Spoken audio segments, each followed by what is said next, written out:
누가복음 토파읽기 203번입니다. 오병이어 오늘 세 번째입니다.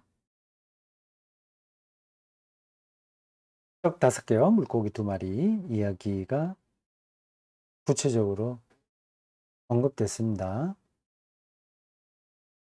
저거를 시처럼 읽자 이렇게 앞에서 202번에서 말씀드렸습니다. 시처럼 읽으면 비현실적이다 이렇게 생각하는 사람이 있을 텐데 시가 현실입니다. 오히려 우리가 현실이라고 생각했던 것들이 비현실일 수 있는 거예요.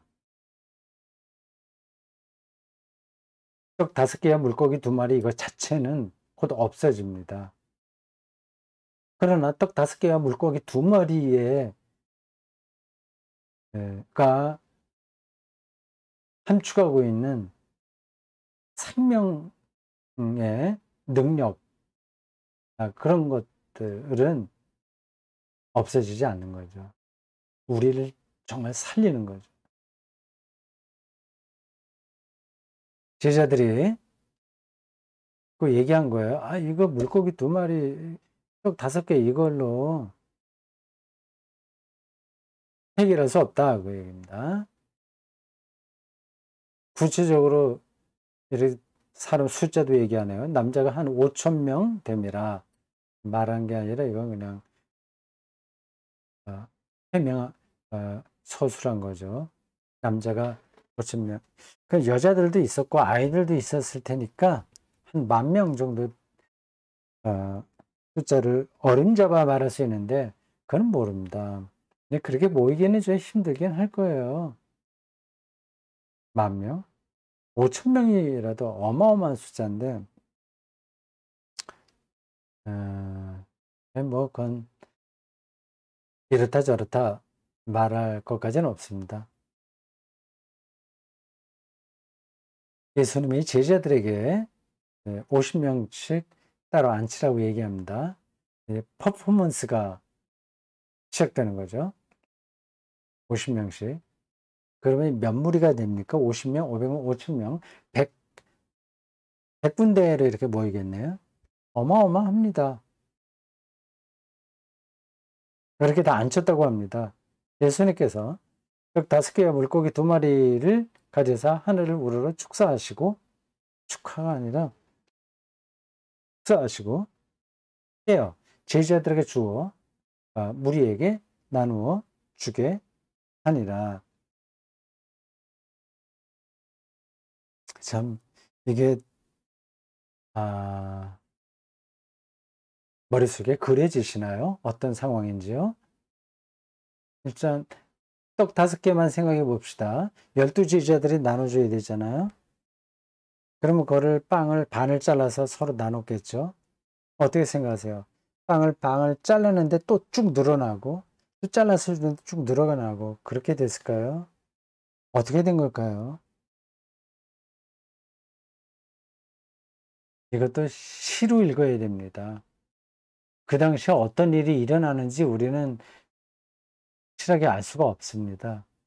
제자들의 기억 속에 많은 사람들이 모였던 것과 그들이 배고팠는데 그 문제가 해결됐다.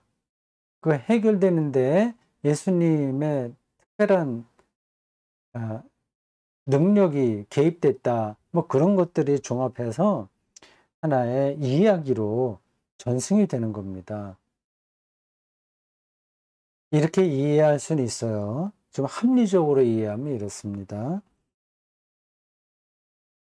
다들 이제 배가 고파서 이제 어떻게 해야 되나 그러고 있을 때 어떤 사람이 여기는 구체적으로 나오지 않지만 마가복음에는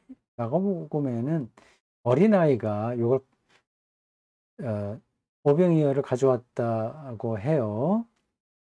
그거를 예수님에게 드리니까 사람들이 감동받아서 각자 다 자기가 먹을 거리를 꺼내서 나누어 먹고 그 다 남은 것을 모아 보니까 12광주리가 되었다. 뭐 그렇게 해석할 수도 있습니다.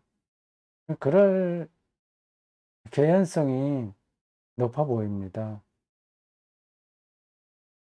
아까 말씀드린 대로 빵을 떼서 이 사람 주니까 또 쭉 늘어나고, 떼서 주니까 쭉 늘어나고, 이렇게 보는 건 이 성경을 희화화하는 겁니다. 예수님의 마술사는 아니거든요. 근데 조금 아까 얘기했던 어떤 아이가 가져온 걸 보고 사람들이 감동해서 자기가 싸운 걸 다 내놓고 먹었다. 이 해석에도 100% 옳은 건 아닙니다. 우리는 어떤 건지 다 몰라요. 여기 본문에서도 그런 것들을 디테일하게 설명하지는 않습니다. 그냥 하나님께 축사하고 모여 앉게 해서 나눠주니까 다 배불리 먹고도 12바구니가 남았다. 이 이야기만 여기 우리들에게 전달됩니다. 중요한 건 그들이 다 배불렀더라라고 하는 겁니다. 이것도 상대적인 거 아니겠어요?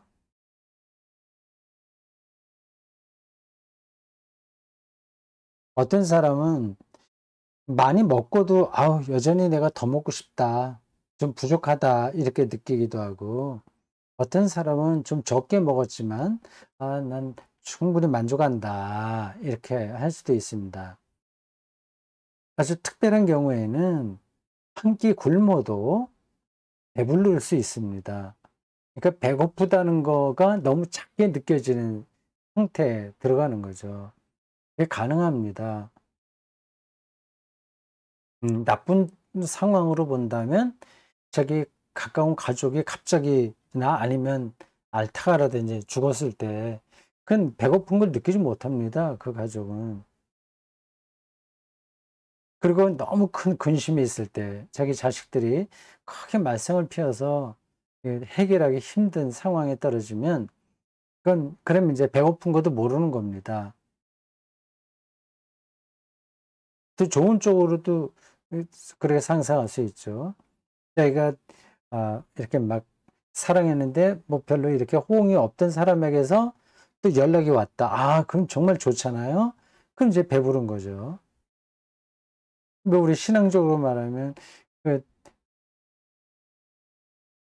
성경을 읽다가 아니면 어느 신학책을 읽거나 아니면 예배를 드리거나 설교를 듣다가 크게 깨우쳐서 어 완전히 자기가 영혼에 충만한 걸 경험하게 될 때는 배고프다고 하는 사실도 잊게 됩니다.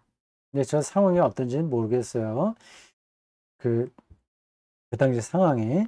근데 다 배불렀다고 하는 건 분명합니다. 근데 부족한 게 없는 거죠.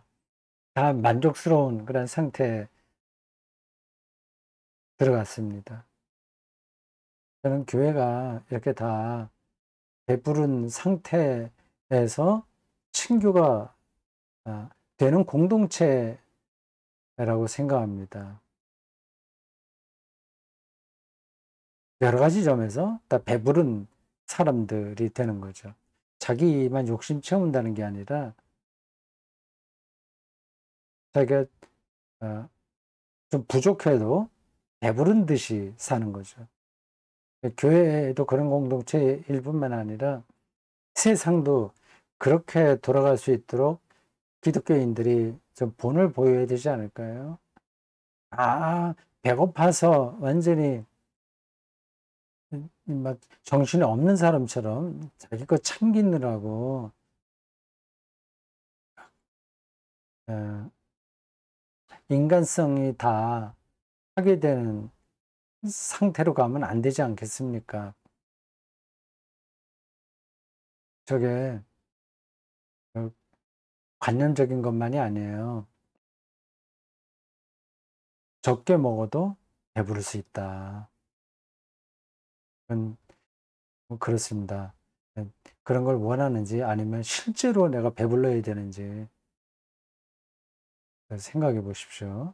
이 본문이 예수님이 놀라운 기적을 행했다. 뭐 그걸 얘기하는 게 아니라 예수님을 통해서 우리가 배부르다. 그걸 얘기하려고 하는 거. 라고 나는 생각합니다. 그걸 강조하기 위해서 12바구니이나 남았다고 합니다. 예. 차고도 넘치는 거죠. 은혜가 차고도 넘치는 거죠. 어떤 상태일까요?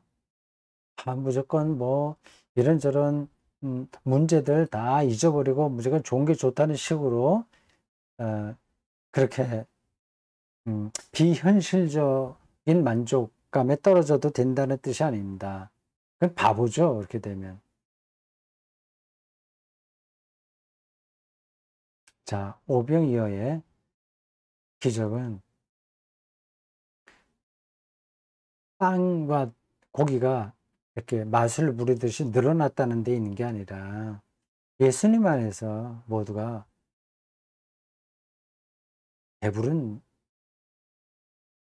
배불렀다. 영혼이 충만했다. 그걸 얘기하려고 합니다.